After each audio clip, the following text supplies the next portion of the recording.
Hi guys, Jenny from Bear Wellness. Quick start video on the ketogenic diet.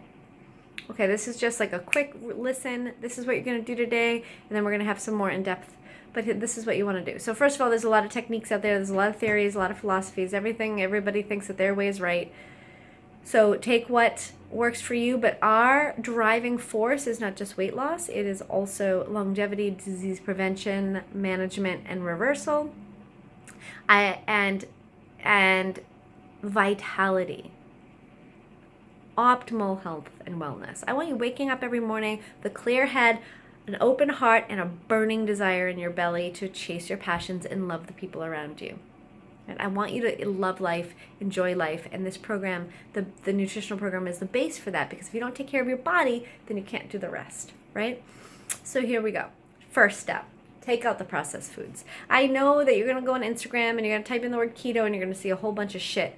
That is not part of the Bear program.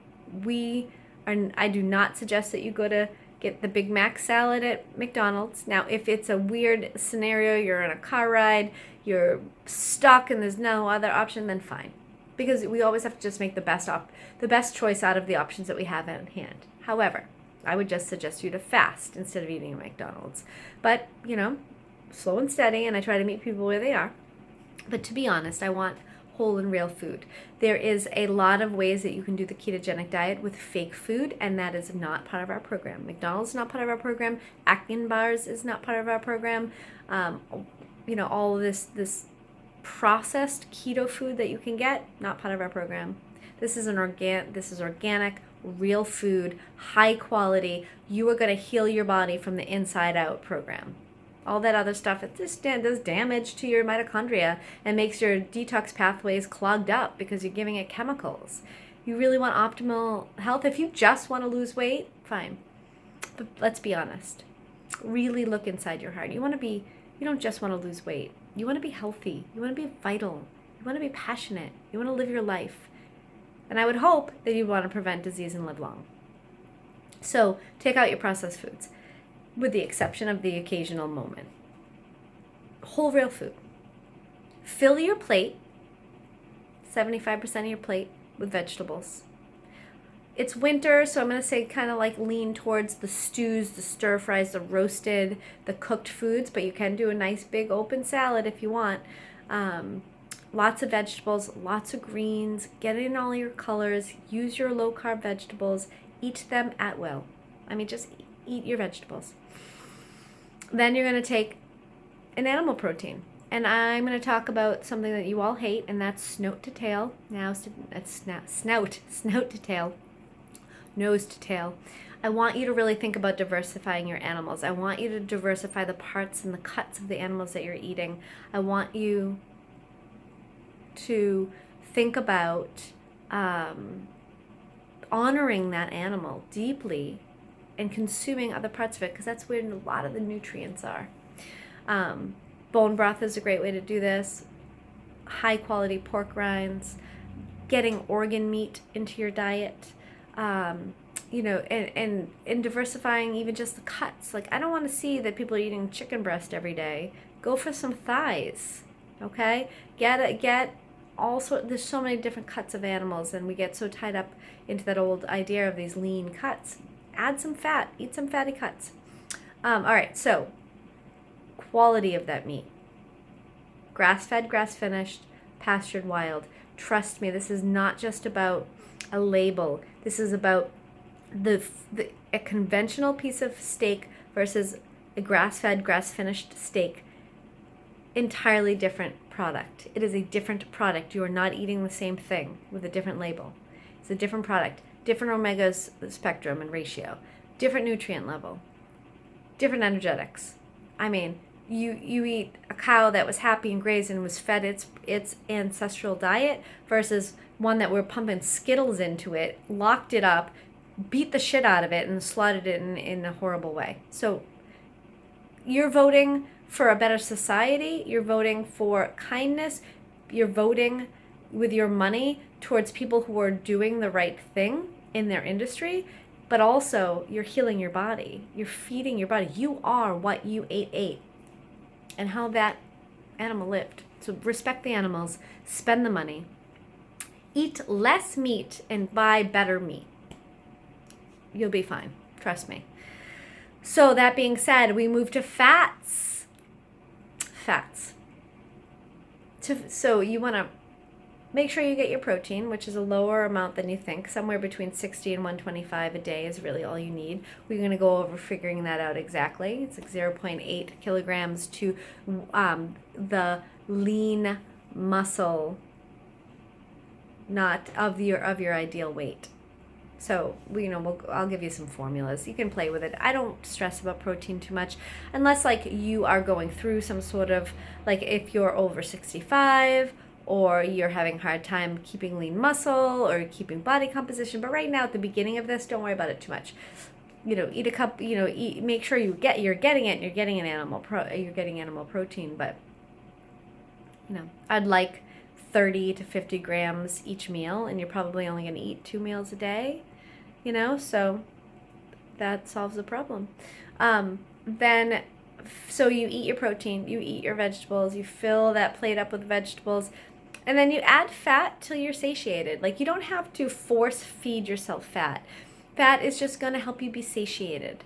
You will, like olives and olive oil and avocado and fatty cuts of meat, butter and ghee, like beautiful high quality olive oil you should be finishing on your meals with some salt and some herbs.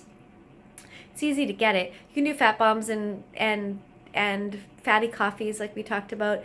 The thing when people are like, oh, you need so much fat, you can't go into ketosis without fat, it's not true. It helps you. So when it fills you up, it makes you feel satiated. Fat is very good for you. So we're all coming from this low fat 40 plus years of recommendations that were bullshit and made us sick and ill and fat. So eat fat without worry, but don't feel like you have to force feed it. It is true that the body takes fat and changes them over to ketones, and technically the definition of being in ketosis is the creation of ketones. But here's the beautiful thing. You don't need to eat to go into ketosis. This is the thing that the keto world kind of got wrong for a little while. You need fat to make ketones. Where do we want to get that fat? We want to get it from your body. We want your body to eat your fat and make the ketones that way.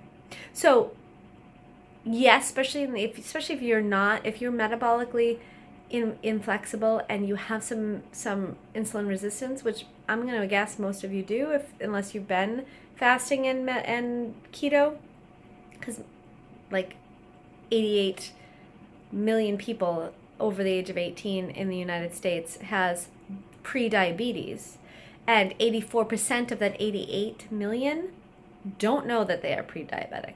And even more, you can have insulin resistance like sneaking on in for like 10 years before you'd even pick up on it on your labs, because because for whatever crazy reason in our sick care society, we don't draw fasting insulin levels.